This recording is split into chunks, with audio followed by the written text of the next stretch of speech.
اور اعزاز پا رہے ہیں۔ اللہ تعالیٰ میری زبان پر ایسے کلمات جاری فرمائے جو میری اور آپ کی بہتری کی ضمانت بن جائے۔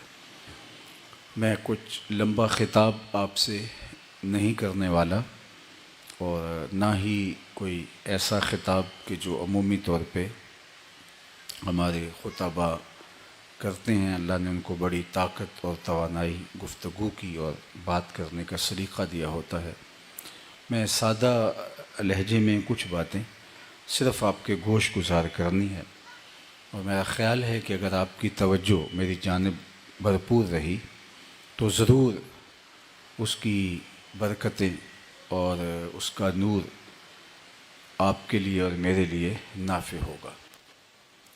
حضور علیہ السلام کا اسوہ سیرت طیبہ، آپ کے گزرے ہوئے روز و شب اور آپ کے خصائل حمیدہ، عادات، اطوار، انداز حیات، طرز زیست ایک ایسا عنوان ہے کہ جس کو بیان کرنے کے لیے ایک طویل وقت چاہیے، لیکن ام المومنین حضرت سیدہ عائشہ رضی اللہ تعالی عنہا انتہائی اختصار کے ساتھ اس دل آویز کہانی کو بیان فرماتی ہیں۔ جب حضور کے خصائل حمیدہ کے بارے، اخلاق حسنہ کے بارے، نورانی کردار کے بارے اور سیرت پاک کے بارے میں پوچھا گیا تو انہوں نے کہا کان خلقہ القرآن۔ اے مخاطب، تو نے قرآن نہیں پڑھا؟ حضور کی سیرت کا اگر تو عنوان دیکھنا چاہتا ہے اور سیرت کی آپ تھیوری دیکھنا چاہتے ہیں تو قرآن کھول کے بیٹھ جاؤ۔ جہاں قرآن نے روکا ہے وہاں آپ حضور چلتے دکھائی نہیں دیں گے، اور جہاں قرآن نے چلنے کا کہا ہے وہاں حضور رکے ہوئے دکھائی نہیں دیں گے۔ قرآن کی تعلیمات کا عکس مکمل اگر مجسم صورت میں آپ نے دیکھنا ہو تو وہ محمد عربی کی ذات ستودہ صفات ہے صلی اللہ علیہ وآلہ وسلم۔ جس پہلو اور جس گوشے میں بھی دیکھو آپ کو حضور کی ذات کامل، اکمل اور مکمل نظر آئے گی، اور اللہ نے اس کو اسوہ حسنہ قرار دیا، خوبصورت اسوہ جس پر عمل پیرا ہو کر کے زندگی تسکین پاتی ہے، زندگی کو حسن نصیب ہوتا ہے، زندگی کو جمال نصیب ہوتا ہے۔ کوئی کسی کی نقل کرے، کوئی کسی کے پیچھے چلے، کوئی کسی کی کاپی کرے تو ہم نے دیکھا ہے کہ بعض لوگ ان کو کچھ چیزیں جچتی ہیں اور ان کی کاپی کرنے والے مسخرے کہلاتے ہیں۔ ان کے تتبع اور ان کے پیچھے چلنے والے اور ان کی اس طرز کو اختیار کرنے والے، ان کو وہ معتوب ہوتے ہیں اور وہ اچھے نہیں لگتے۔ لیکن کائنات میں ایک اسوہ ایسا رب نے بنایا ہے جو اس اسوہ حسنہ کو اختیار کرے گا۔ حضور کا طرز زیست تو باکمال تھا ہی تھا، جو حضور کے انداز میں جینے کی کوشش کرے گا اللہ تعالیٰ اس کو بھی اتنا حسین بنائے گا کہ فرشتے بھی آسمان سے جھانک جھانک کر کے دیکھیں گے کہ یہ محمد عربی کی اداؤں کو اختیار کر رہا۔ اور حضور علیہ السلام کے ماننے والوں نے، حضور علیہ السلام کے چاہنے والوں نے، صحابہ نے حضور کی ہر ادا کو اختیار کیا، اور کسی پیغمبر، کسی نبی، کسی رسول کی اداؤں کو یوں آپ محفوظ نہیں پائیں گے جس طرح حضور کی ادائیں محفوظ ہیں، تحریراً بھی اور عملاً بھی۔ یعنی حضور نے جو کیا، حضور کا ہر انداز، ہر قول، ہر فعل، ہر عمل، ہر رویہ موجود ہے تحریراً، سیرت کی کتابیں اس پہ گواہ ہیں۔ لیکن صرف وہ تحریراً کتابوں میں ہی موجود نہیں ہے، بلکہ حضور علیہ السلام کی عادات، حضور کا طرز زیست، حضور علیہ السلام کے صحابہ میں اور بعد میں آنے والے اولیاء میں، امت کے افراد میں مختلف رنگوں کے اندر پایا جاتا ہے۔ اللہ کے محبوب علیہ السلام کی ذات کامل، اکمل اور مکمل ہے۔ اور ابھی ختم نبوت پہ عزیز بات کر رہے تھے تو جب کامل اکمل اور مکمل آ جائے تو پھر کسی اور کی گنجائش نہیں رہتی. وہ شانیں، وہ عظمتیں، وہ رفعتیں، وہ کمالات، وہ صفات، وہ خوبیاں، وہ وصف جو متفرق انبیاء میں موجود تھیں، وہ ساری کی ساری ذات رسالت مآب میں جمع کر دی. حسن یوسف دم عیسیٰ ید بیضا داری، آنچے خوباں ہمہ دارت تو تنہا داری. جو حسن بکھرا ہوا پڑا تھا، کہیں جمال تھا، کہیں کمال تھا، کہیں حسن تھا، کہیں جلال تھا، کہیں علم تھا، کہیں علم تھا. بکھرا ہوا حسن جب ایک پیکر میں، ایک وجود میں اترا تو اس پاکیزہ وجود کا نام محمد ہے صلی اللہ علیہ وآلہ وسلم. داستان حسن جب پھیلی تو لامحدود تھی، اور جب سمٹی تو تیرا نام بن کے رہ گئی. تو جب وہ آ گئے تو پھر کسی کی ضرورت باقی نہیں رہی، کیونکہ ساری روشنی اسی دہلیز سے ملتی، سارے اجالے اسی چوکھٹ سے ملتے ہیں. اب در بدری کی ضرورت نہیں ہے، ایک ہی در پہ بیٹھ جاؤ، تمہیں ہر خیر اسی دہلیز سے ملے گی، ہر اجالا، ہر روشنی اسی چوکھٹ سے ملے گی، اور قیامت تک اللہ کے محبوب علیہ السلام کا فیض بٹتا رہے گا. مختلف رنگوں میں، مختلف صورتوں میں صحابہ حضور کا عکس تھے. کوئی جلال رسول کا عکس ہے، کوئی جمال رسول کا عکس ہے، کوئی حضور علیہ السلام کی عبادتوں کا رنگ لیے ہوئے ہے، کوئی آقا کریم علیہ السلام کے تبسم کا نور لیے ہوئے ہے. تو اللہ نے کامل اکمل مکمل اسوہ بھی بنایا، اور حضور کے اسوہ نور کو حسنہ بھی بنایا، کہ جو اس کو اختیار کرے گا وہ خوبصورت لگے گا، وہ اچھا لگے گا، وہ بھلا لگے گا. کسی اور کی کاپی کرتے ہوئے بندہ کارٹون لگتا ہے، کسی اور کی کاپی کرتے ہوئے بعض اوقات بندہ عجیب لگتا ہے، اچنبھا ہوتا ہے. لیکن حضور علیہ السلام کی سیرت کو اپناتے ہوئے اتنا پیارا لگتا ہے کہ انسان تو انسان رہے، فرشتے بھی چہرے کی بلائیں لیتے ہیں. حضور کی سنت، حضور کی سیرت انسان کو جمال دیتی ہے، انسان کو خوبصورتی دیتی ہے. تو یہ اسوہ حسنہ ہے، اس کو اختیار کر کے اپنی زندگی کو خوبصورت بنایا جا سکتا ہے. انسان فطرتاً معاشرتی حیوان ہے، یعنی یہ ممکن نہیں ہے کہ وہ کسی سے سیکھے نہ، کسی نہ کسی کی کاپی تو اس نے کرنی ہی ہوتی ہے. میں اور آپ جب بچپن سے پروان چڑھتے ہیں اپنے ماں باپ کو کاپی کرتے ہیں، محلے داروں کو کاپی کرتے ہیں، سکول میں جاتے ہیں تو وہاں کسی کو کاپی کرتے ہیں. ہماری زندگی مختلف تصویروں کو جوڑ کر ایک مکمل تصویر بنتی ہے. اور انسان، آپ دیکھتے ہیں کہ ہمارے گھر میں گول روٹیاں ہی پکتی ہیں، چورس کیوں نہیں پکتی؟ کیونکہ ہم کاپی کرتے ہیں اس کو. ایک ایک چیز آپ اس پہ اگر توجہ کرنے لگ جائیں گے تو آپ کو ایسے ہی معلوم ہوگا. تو جہاں جو ہے اس کے مطابقت کے اندر چیزیں آگے پروان چڑھتی ہیں. تو جب یہ طے ہے کہ انسان نے کسی کو کاپی کرنا ہی کرنا ہے اور کسی کے انداز زیست کو اختیار کرنا ہی کرنا ہے، تو پھر آؤ نا آمنہ کے لال کی زندگی کو اختیار کریں. جس زندگی کو اختیار کرنے کا نتیجہ کامل اور اکمل قربت الہی کا سبب و ذریعہ ہے. تو ان کی زندگی کو اسوہ کامل قرار دیا، اور صحابہ نے حضور کی زندگی کو پھر اپنی زندگیوں میں اتارا، ایک ایک ادا کو اپنے اندر اتارا. سنت کی دو قسمیں ہیں، ایک ہے سنن زوائد اور ایک ہے سنن ہدا. سنن زوائد اور سنن ہدا دو الگ الگ چیزیں ہیں، گویا وہ حضور علیہ الصلوۃ والسلام سے ہی منسوب ہیں. اور شریعت نے جس چیز پہ زور دیا ہے وہ سنن ہدا ہے. حضور کی ذاتی عادتیں، حضور کے ذاتی رویے، تو شریعت نے اس پہ اتنا زور نہیں دیا، لیکن صحابہ نے ان کو بھی اختیار کیا. کسی نے حضرت انس بن مالک کو دیکھا کہ وہ شوربے سے کدو کے ٹکڑے نکال نکال کے کھا رہے ہیں، تو کہا یہ کیا کر رہے ہو؟ کہا مجھے نہیں پتا، ایک دن میں حضور کو یوں کرتے ہوئے دیکھا تھا. مجھے بتاؤ کہ انسان اپنی طبع کو تو نہیں بدلتا، ایسے تو نہیں ہوتا کہ ایک چیز آپ کو پسند ہو وہ تو آپ لے لیتے ہیں، اور ایک چیز آپ کے ٹیچر کو پسند ہو، ماں کو پسند ہو، باپ کو پسند ہو، بڑے بھائی کو، بڑی بہن کو پسند ہو.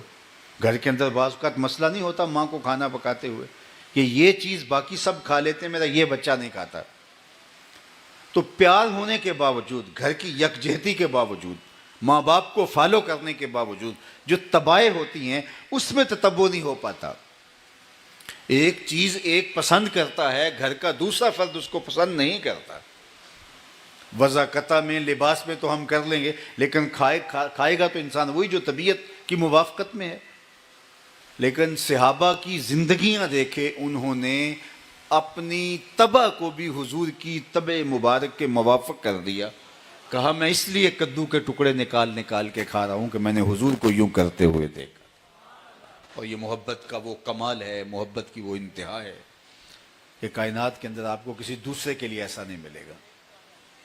محبت اپنے درجہ کمال کو پہنچی ہوئی آپ دکھائی دیتی ہے، اور محبت اس بات کی متقاضی ہے کہ محبوب کی سیرت کو اختیار کیا جائے. آج میں اور آپ محبت رسول کی بات تو کرتے ہیں، اور اس میں کوئی شک نہیں ہے کہ اگر سینے حب رسول سے خالی ہیں تو وہ سینے بنجر ہیں. وہ دل ہی نہیں جس میں حضور کا پیار نہیں، حضور کی محبت کا اجالا نہیں، حضور کی الفت کا چراغاں نہیں. وہ سینہ ہی نہیں ہے، وہ اجڑا ہوا سینہ ہے. لیکن ہماری محبت، ہمارا پیار ہم سے تقاضا کرتا ہے کہ جس سے محبت کی جاتی ہے اس کی اداؤں کو بھی اختیار کیا جائے، اس کے انداز زیست کو بھی اپنی زندگی میں اتارا جائے، اس کے طرز معاشرت کو بھی اپنی زندگی کا حصہ بنایا جائے. تو آج اسوہ رسول کانفرنس کا انعقاد کر کے موسم میلاد میں ہم اس بات کی آرزو کر رہے ہیں کہ ہمارا جس پیارے آقا و مولا سے ادعائے محبت ہے، ہمارا دعویٰ ہے کہ ہم ان سے عشق کرتے ہیں، ان کو ٹوٹ کے چاہتے ہیں، ان سے محبت کرتے ہیں، ان کی ادائیں بھی اور ان کی سیرت کا جمال بھی ہماری زندگی میں اتر آئے. میرے استاد فرمایا کرتے تھے یہ نہ ہو کہ لوگ تمہیں پوچھے تم کون ہوتے ہو اور تمہیں بتانا پڑے بول کے کہ ہم مسلمان ہوتے ہیں.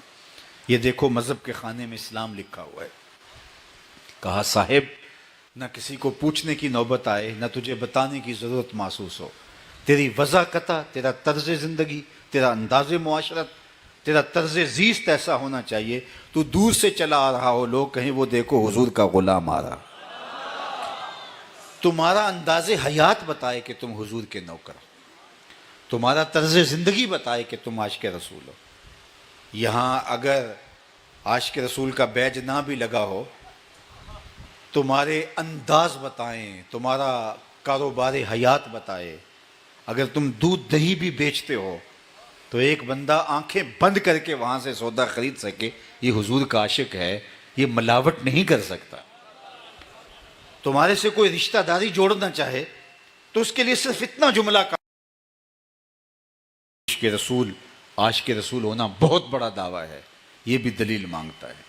بندہ جس سے محبت کرتا ہے اس کی اطاعت کے سانچے میں ڈل جاتا ہے.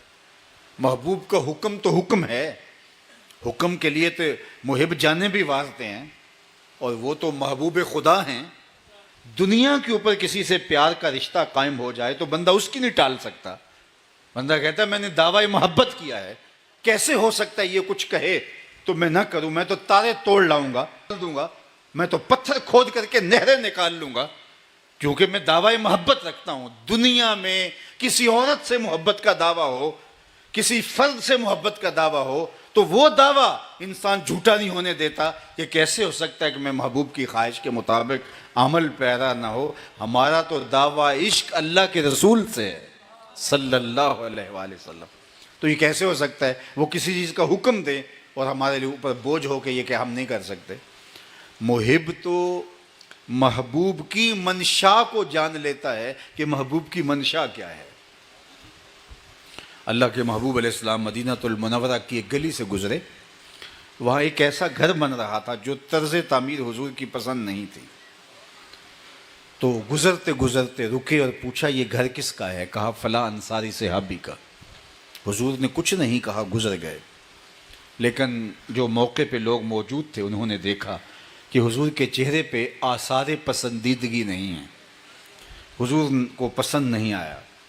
انہوں نے جا کے اس صحابی کو بتا دیا حضور گزرے تھے، تیرا مکان دیکھا تھا، چہرے کے اوپر کوئی خوشی کے آثار نہیں آئے، شاید حضور کو پسند نہیں.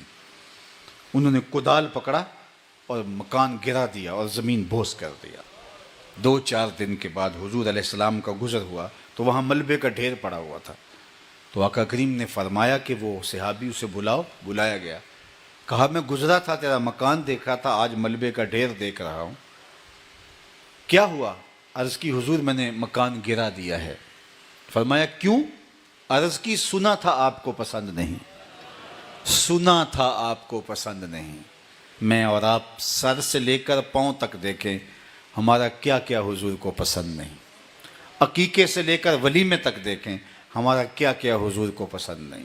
نجی زندگی سے لے کر سیاسی جد و جہد تک دیکھیں, ہمارا کیا کیا حضور علیہ السلام کو پسند نہیں ہے.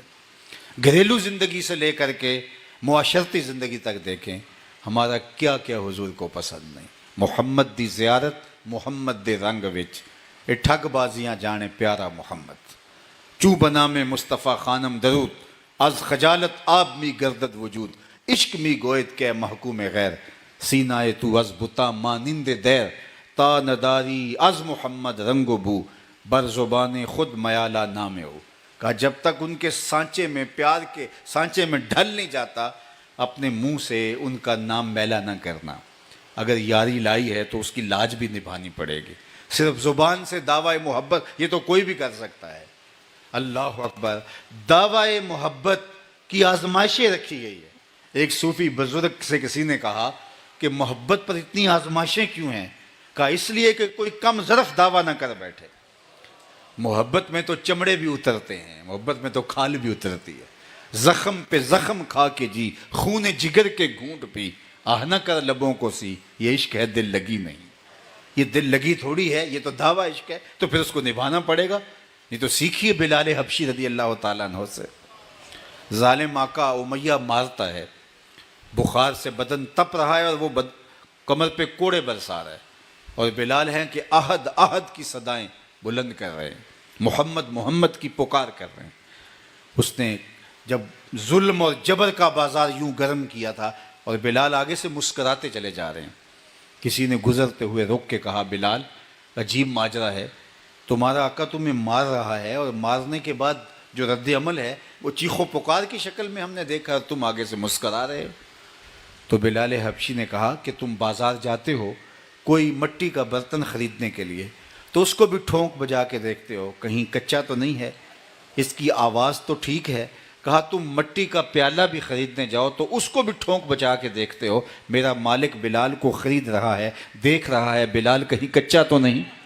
میں کہتا ہوں مالک خرید لے, کھال ادڑ بھی جائے گی, حق حق کی آواز ختم نہیں ہوگی.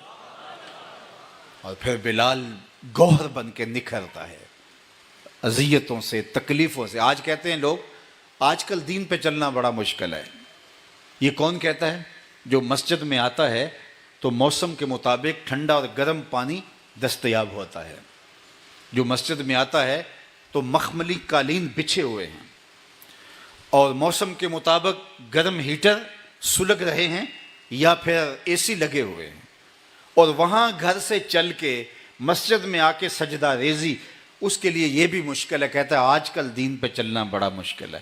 میں کہتا ہوں صاحب تیرے لیے مشکل ہے یا بلال حبشی کے لیے مشکل تھا؟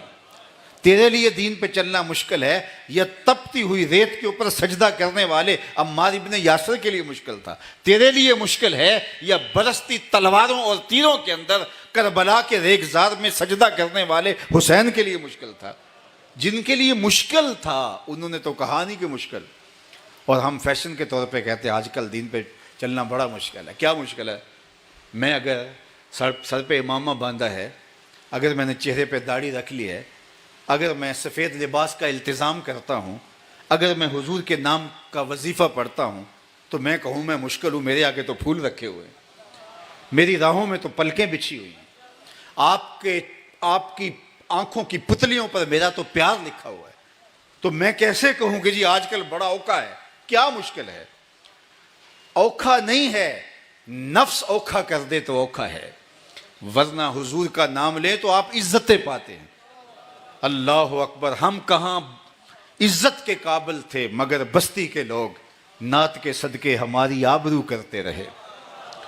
اور تیری نسبت نے سنوارا ہے میرا انداز حیات, تیری نسبت اگر نہ ہوتی تو سگے دنیا ہوتا. در بدری کی خاک ہم چھانتے اگر اس پاکیزہ نام کے ساتھ نسبت نہ ہوتی. مجھے بتاؤ بڑے بڑے شہنشاہ اور کج کلا جن کا طوطی بولتا تھا آج کدھر ہیں؟ آل ساسان نے 3150 سال حکومت کی اور 150 حکمران یکے بعد دیگرے اسے خاندان کے تخت نشین ہوئے. یہ دنیا کا پاورفل خاندان اور دنیا کی سپر طاقت ایک زمانے تک رہی. آج ان ناموں میں سے کتنے نام آپ جانتے ہیں؟ ان 150 ناموں میں سے آپ اپنی انگلیوں کے پوروں کے برابر بھی نام نہیں گن سکتے. کہاں گئے خاقان، کہاں گئے دنیا کے فرائین، کہاں گئے بڑے بڑے شہنشاہ کج کلا، ہفت اقلیم کے بادشاہ؟ آج ان کا نام بھی زمانہ نہیں جانتا. میں اگر آپ سے پوچھوں کہ کسرا ایران کا نام کیا تھا جس دور میں میرے حضور تشریف لائے، تو شاید تھوڑے لوگ بتا سکیں. میں کہوں کہ کیسر روم کا نام کیا تھا جس زمانے میں یہ دنیا کی دوسری بڑی سپر طاقت تھی اس زمانے کی، بتاؤ کیسر روم کا نام کیا تھا؟ تو آپ کہیں گے ہمیں کیا ضرورت ہے نام یاد رکھنے کی، ہم نہیں جانتے. میں نے کہا چلو اس دور کے خاقان کا نام بتا دیجئے، آپ معذرت کریں گے. اس دور کے فرعون کا نام بتا دیجئے، آپ معذرت کریں گے. اور اگر میں اس مجلس میں موجود سب سے کم عمر بچے سے پوچھوں بیٹا میرے حضور کے مؤذن کا نام کیا تھا، تو وہ سر اٹھا کے بلال حبشی کا نام تو لے گا نا. یار بادشاہوں کے نام نہیں ہیں، کیسر کا نام نہیں ہے، کسرا کا نام نہیں ہے، خاقان کا نام نہیں ہے. اگر نام ہے تو حضور کے مؤذن کا نام ہے. اور یہاں اقبال تو بے خود ہو گیا، تڑپ اٹھا. اقبال یہ کس کے عشق کا فیضام ہے؟ رومی فنا ہوا حبشی کو دوام ہے. سلطنت روم جو دنیا کی سپر طاقت تھی، اللہ اکبر، اس دور کا جو بائیڈن، آج زمانہ اس کو نام بھی نہیں جانتا. اور جو کالے رنگ کا بلال، ہونٹ موٹے، رنگ کالا، حبشی نیاد. لیکن حضور فرمایا بلال تو کون سا نیک عمل کرتا ہے، میں نے تیرے قدموں کی آہٹ کو جنت میں سنا ہے. دنیا کے جس کونے میں بھی چلے جاؤ آپ کو حضرت بلال کے نام کی مسجد ضرور ملے گی. یہ عزت کہاں سے ملی، یہ وقار کہاں سے ملا؟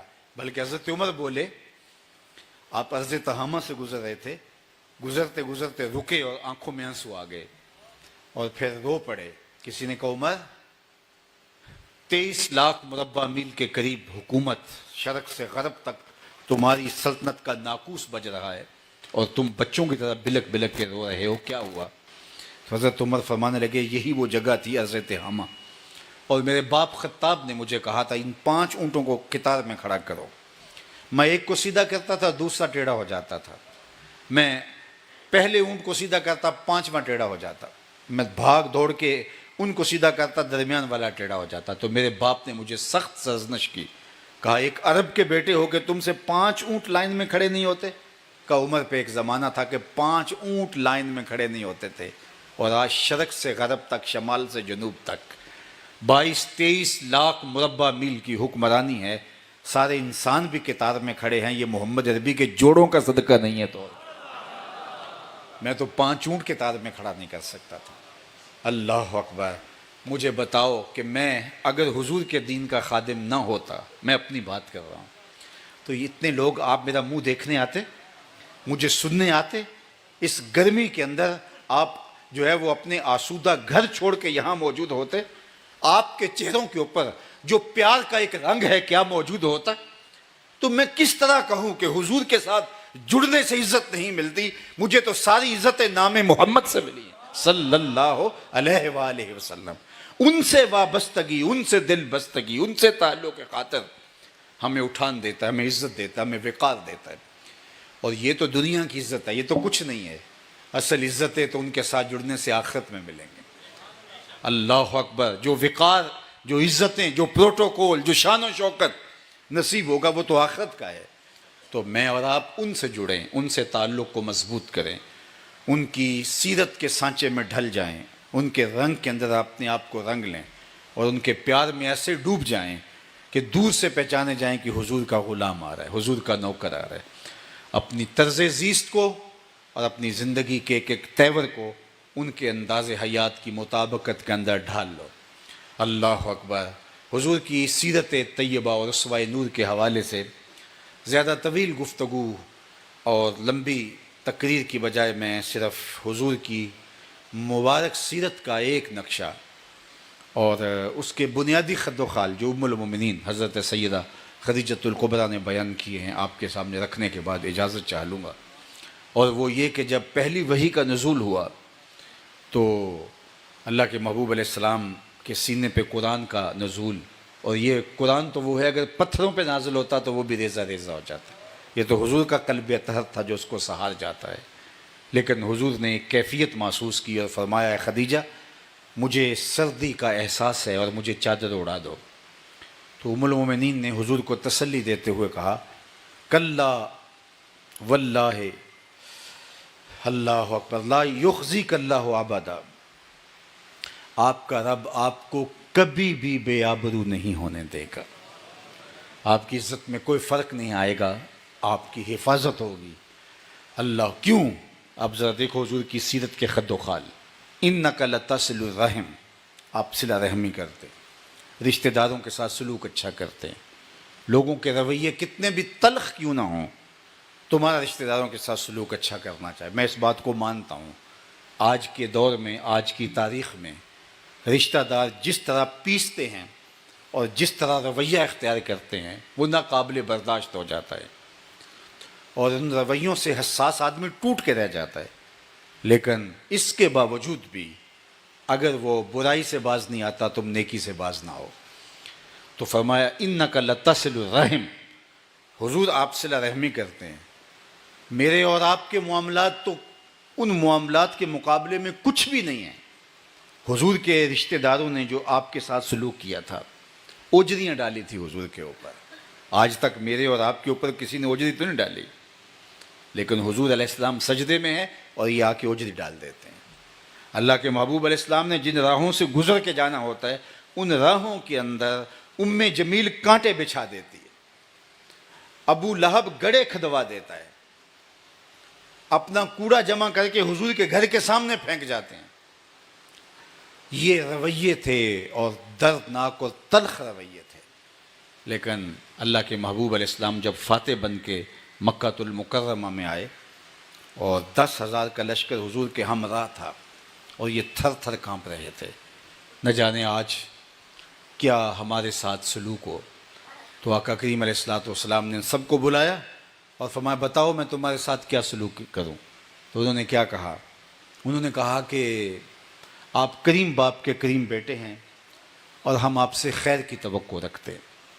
اور ان کا خیال تھا گردنیں کٹنے سے بچ جائیں، شہر بدر کر دیا جائے یہ تو ہوگا ہی، لیکن کم از کم ہماری گردنیں محفوظ رہ جائیں. تو انہوں نے کہا، حضور آپ کریم باپ کے کریم بیٹے ہیں، عالی مرتبت خاندان کے چشم و چراغ ہیں، تو ہمارے اوپر رحم فرمایا جائے، ہم آپ سے خیر کی توقع رکھتے ہیں. اور انہیں یہ تھا کہ شہر بدر تو ہوں گے ہی ہوں گے، لیکن حضور کے رویے کو دیکھ کے ان کی آنکھیں پھٹی کی پھٹی رہ گئی. آقا کریم نے بغیر کسی تأمل کے فرمایا، ماضی کے اندر جو کچھ ہوا تھا اس کو جتلائے بغیر فرمایا، اذهبوا انتم الطلقاء، جاؤ میں آج تم سب کو آزاد کرتا ہوں، اور میں تم سے وہی کہوں گا جو میرے بھائی یوسف علیہ السلام نے اپنے بھائیوں سے کہا تھا، لا تثریب علیکم اليوم، آج تم پر کوئی مواخذہ نہیں ہوگا. تو وہ حیرت زدہ ہو گئے کہ ہمارا رویہ کیا تھا اور اس کے مقابلے میں حضور کا رویہ کیا تھا. ہم نے حضور علیہ السلام کی سیرت سے یہ سیکھنا ہے کہ لوگ ہمارے ساتھ جو بھی کریں ہم نے اپنے رویے کو بہتر بننا ہے. آپ نے کبھی پھلدار درخت کو دیکھا ہوگا، لوگ اس کو پتھر مارتے ہیں، وہ آگے سے پھل دیتا ہے. جس کے پلے جو ہوگا، جس کے پاس جو ہوگا وہ وہی دے گا، وہی بانٹے گا. تو اس لیے ہم نے اپنے رویے کو اپنے رشتہ داروں اور اپنے معاشرے کے لوگوں کے لیے نرم اور گدازی رکھنا ہے. یہ حضور کی سیرت کا ایک پہلو ہے، چونکہ آج کی تاریخ میں عدم برداشت جس طرح آگے بڑھ گئی ہے، اگرچہ اس کے اسباب بھی ہمیں معلوم ہیں، لیکن حضور کی سیرت سامنے دیکھیں تو ماحول کے اندر تلخی جتنی بھی زیادہ کیوں نہ ہو وہ مکے کے ماحول سے زیادہ تو نہیں ہے. اور پھر حضور کا رویہ ہمارے سامنے. دوسری بات کہی، وَتَحْمِلُ الْكَلَّ، آپ لوگوں کا بوجھ اٹھاتے ہیں. ہم لوگوں پہ بوجھ ڈالیں نا، لوگوں کے بوجھ اٹھائیں، ان کی ضرورت کو پورا کریں. وَتَقْسِبُ الْمَعْدُومَ، تیسری بات کہی کہ جس کا کوئی کمانے والا نہیں ہے اس کے لیے آپ کماتے ہیں، ان کی ضرورت کو پورا کرتے ہیں. معاشرے کے کمزور، اپاہج، غریب، یتامہ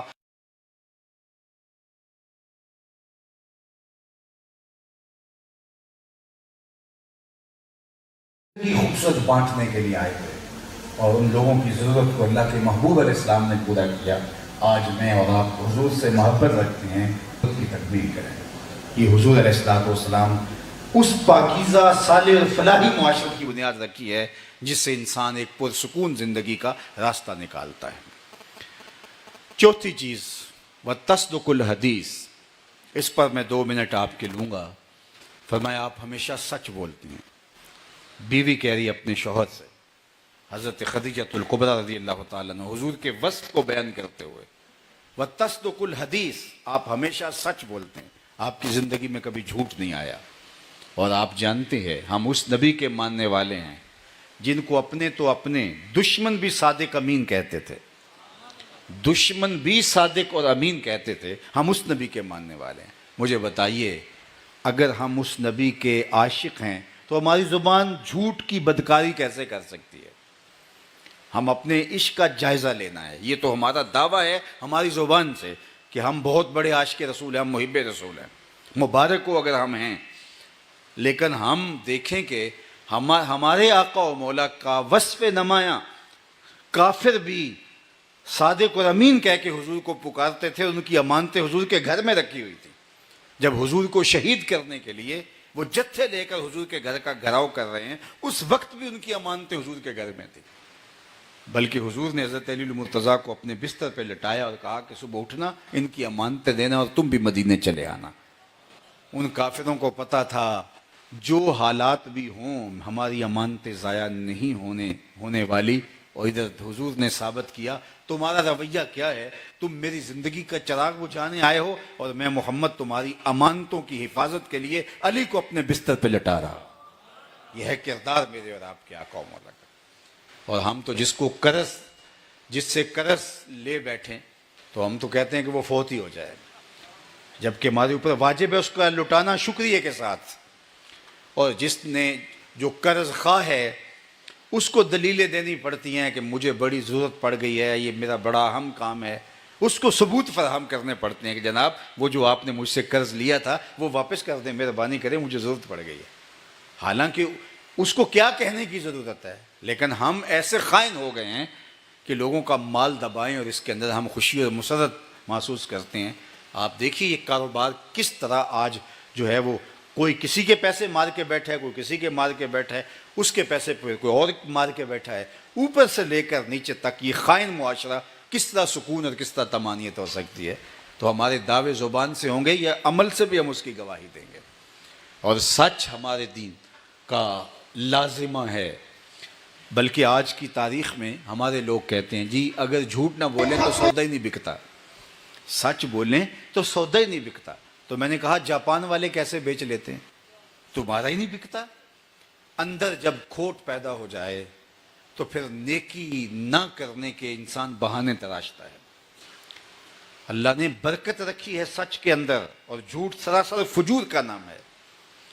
اور اللہ کے محبوب علیہ الصلوۃ والسلام نے ارشاد فرمایا جب کوئی شخص جھوٹ بولتا ہے تو اس کے منہ سے بدبو نکلتی ہے جو عام لوگ تو محسوس نہیں کر پاتے، لیکن اللہ کے نورانی فرشتے جو رحمتیں لے کے آتے ہیں، رحمت کے فرشتے اس کو محسوس کرتے ہیں.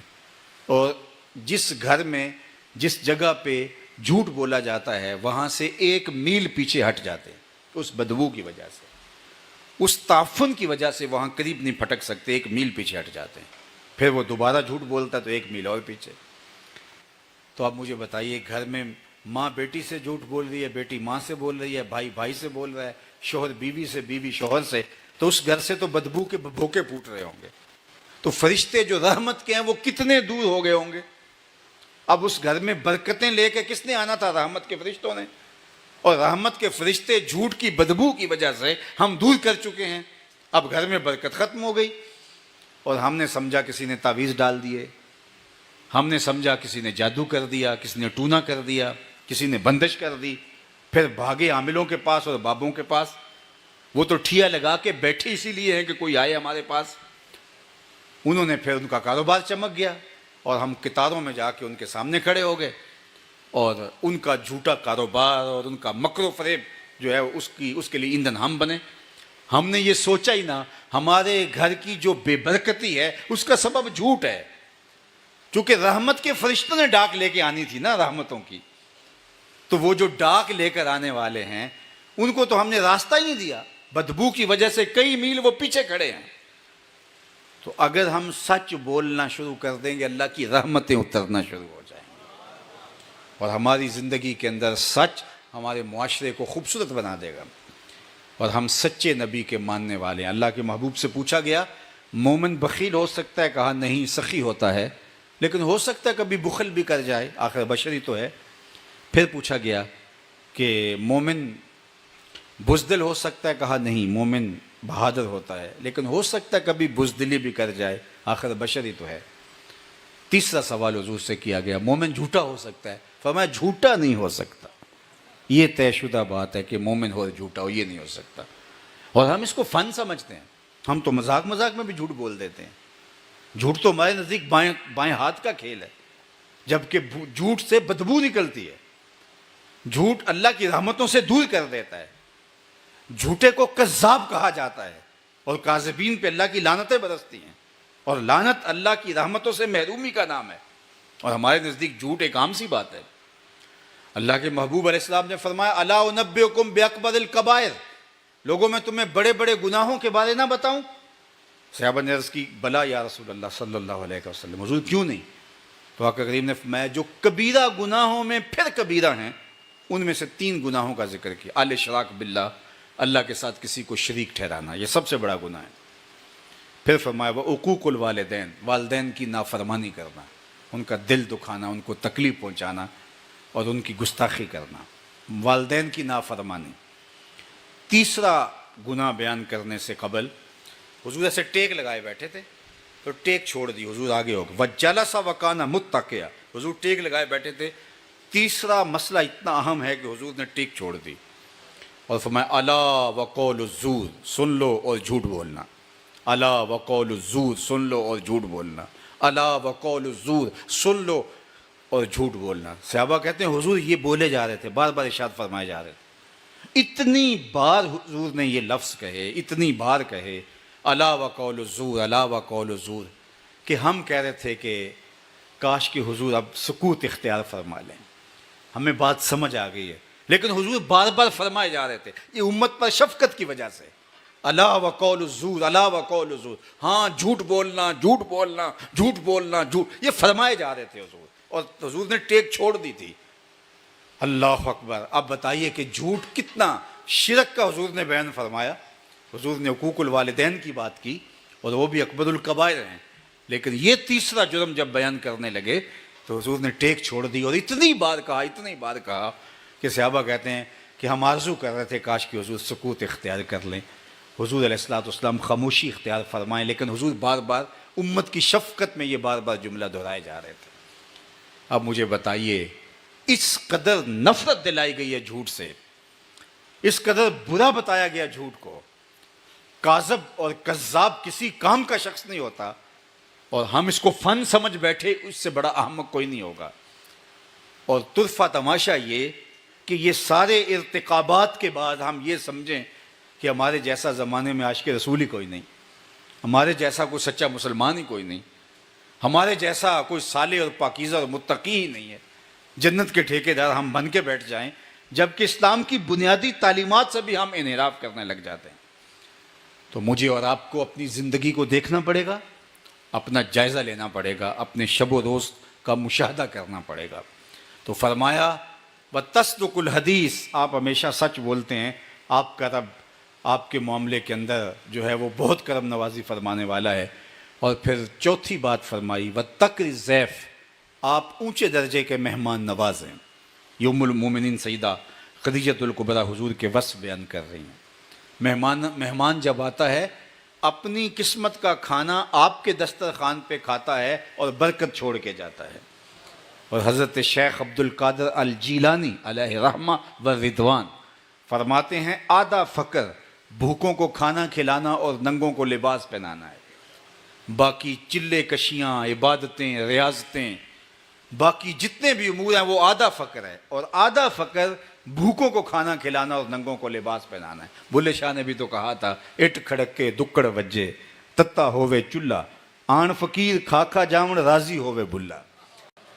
اپنے دسترخوان کو وسیع کرو، اپنے دوستوں کے لیے، غربا کے لیے، مساکین کے لیے، اراملہ کے لیے، یتاما کے لیے، اور عزت نفس کے ساتھ لوگوں کو کھلانے کا مزاج پیدا کرو. تم دیکھنا کہ آسمان سے رزق کی بارش ہوگی.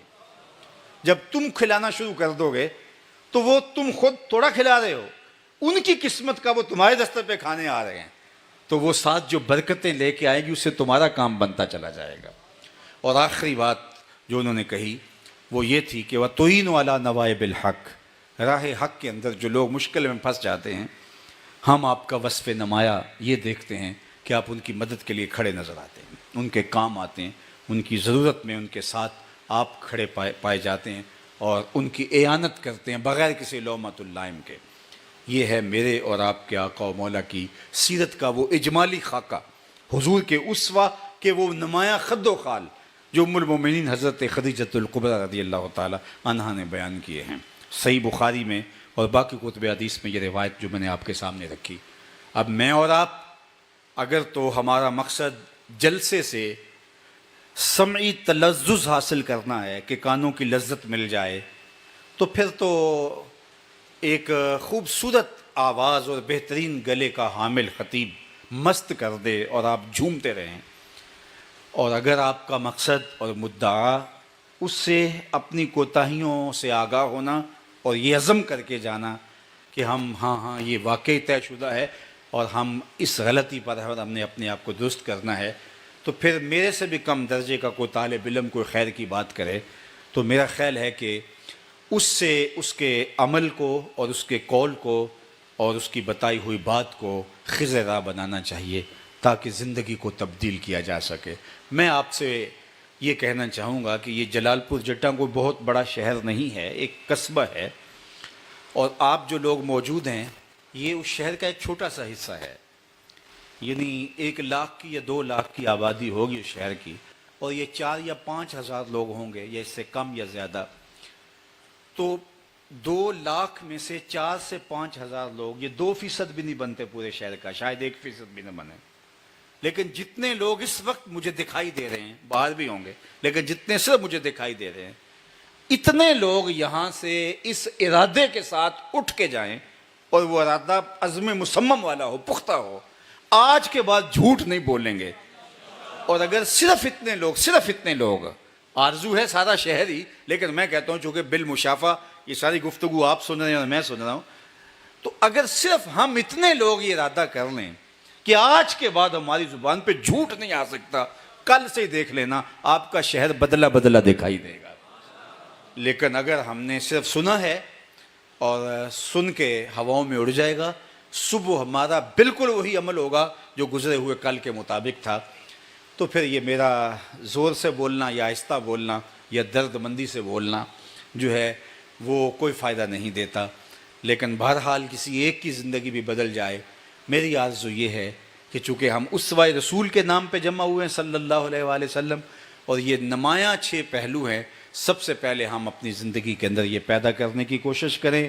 مجھے امید ہے کہ آپ کی زندگی ایک خوشگوار تبدیلی محسوس کرے گی اور آپ کو جینے کا مزہ آنا شروع ہو جائے گا، جینے کا لطف نصیب ہو جائے گا. اور جو لوگ اس میں کتنے لوگ ہوں گے جو عملاً اس مشق میں ہوں گے اور وہ زندگی کا لطف لے رہے ہوں گے، اللہ تعالی ہمیں بھی حضور کی سیرت پہ عمل پیرا ہو کے زندگی کا حقیقی لطف اور حقیقی جمال نصیب فرمائے. پچھلے دنوں کے اندر مجھے یہ خبر ملی تھی کہ آپ کے شہر سے حضرت علامہ مولانا محمد یعقوب صاحب کا انتقال ہوا، تو میں دعا سے قبل آپ لوگوں کی آمین کے ساتھ بارگاہ ایزدی میں عرض گزار ہوں کہ مالک ان کو غفران و رحمت کے پردوں میں ڈھانپ لے اور ان کی قبر کو وسیع، کشادہ، منور، خوشبودار اور ٹھنڈا فرمائے. اس کے علاوہ جتنے ہمارے اعزاء و اقربا اس دنیا پہ چلے گئے، سب کے لیے دعا ہے کہ اللہ سب کی قبروں کو منور فرمانا، کشادگیاں دینا، بہاریں دینا، برکتیں دینا. وآخر دعوانا ان الحمد للہ رب العالمین.